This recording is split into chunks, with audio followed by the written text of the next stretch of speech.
Hey, how's everyone? Happy new episode of Lispy Day. Today I am going to review Simon versus the Homo Sapiens Agenda by Becky Albertalli. Really hope I did not just butcher her name. So, this is Simon, and it is freaking amazing. If you have never read a Becky Albertalli book before, do it. There's this one. The next one is The Upside of Unrequited, and it's not quite a sequel, but it's in the same kind of world. And she just released that there's going to be a third book, and it is about Taylor, who in this book is not the nicest character. So I'm really excited to read that.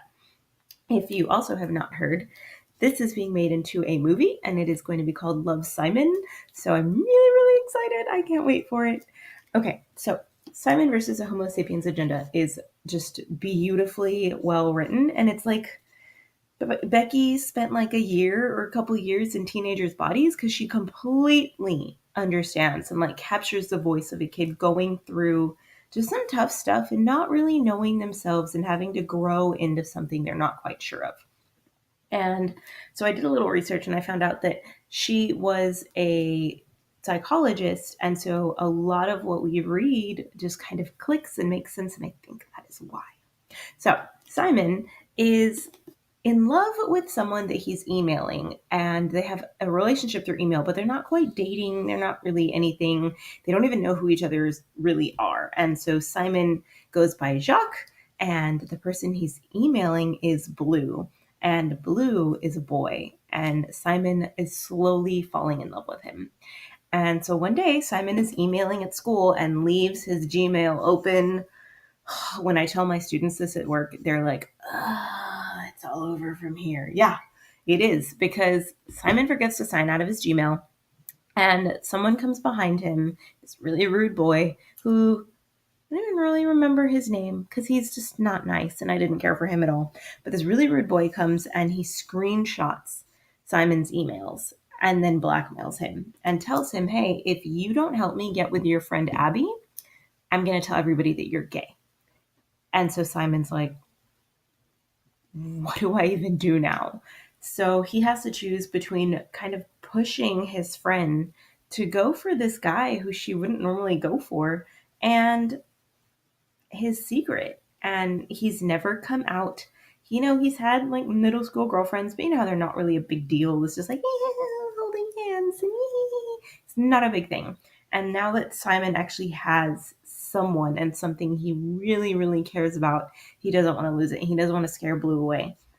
And so the story goes on, and Simon is a drama nerd, and he's in a play, and he's not really has any lines. He's just there, but he does really well. And so his whole theater world comes into play, and how he starts trying to figure out, like, who is Blue? Who is this person? He starts trying to think, is it that one? Is it that guy? No, it's that guy. And he really starts to convince himself that certain people are Blue, and it doesn't always work out the way he wants to. In fact, it doesn't at all.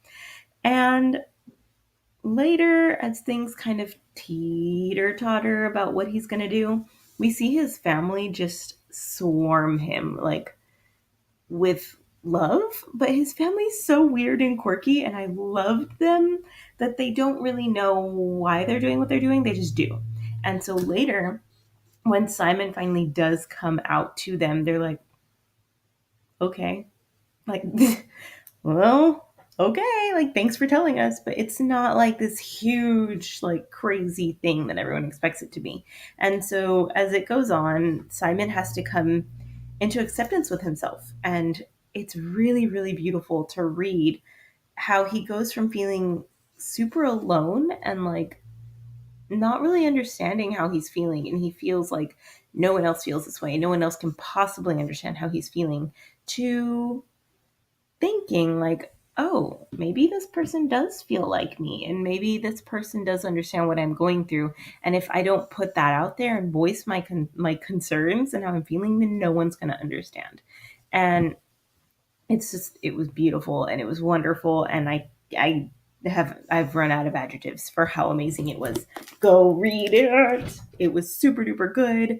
And my favorite part is when you get to see the emails between Jacques and Blue, and you know You get to see them in email form. But my favorite part of reading it was seeing how the difference between the way that they write to each other changes as the book goes on. So it's not just Simon as a character growing, and it's not just all the other characters around him growing, but the two of them are growing in a way that they don't quite understand yet. And so it was really, really good. It was great. I can't wait to read the rest of the series, and I highly, highly recommend it. So that is Simon versus Homo Sapiens Agenda. It is amazing, and yeah, I loved it. Go read it. Have a good one.